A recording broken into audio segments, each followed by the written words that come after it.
Rencana Amerika Serikat menempatkan senjata rudal di Jerman mendapat respons keras dari Rusia. Menanggapi hal itu, Rusia mengatakan penempatan senjata tersebut menandai kembalinya Perang Dingin. Juru bicara Kremlin, Dmitry Peskov, menyebut pihaknya akan mengambil langkah yang mantap untuk Perang Dingin. Hal serupa juga diungkapkan Wakil Menlu Rusia, Sergei Ryabkov, pada Kamis 11 Juli 2024. Rusia akan menanggapi dan mengambil tindakan atas keputusan Amerika Serikat untuk menempatkan rudal jarak jauh di Jerman. Ryabkov menyebut pengerahan rudal jarak jauh di Jerman bertujuan untuk membahayakan keamanan Rusia. Rusia akan menganalisis situasi dan merespons dengan tenang dan profesional. Sementara itu, Duta Besar Rusia untuk Washington, Anatoly Antonov, turut memberikan responsnya.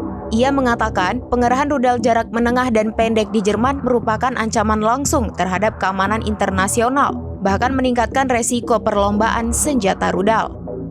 Diketahui, rencana pengerahan senjata Amerika Serikat ke Jerman ini diumumkan Gedung Putih pada Rabu 10 Juli saat pertemuan puncak NATO. Sejumlah senjata yang akan dikirim, mulai dari senjata jarak jauh termasuk rudal jelajah Tomahawk. Peletakan senjata rudal dilakukan untuk mencegah serangan Rusia.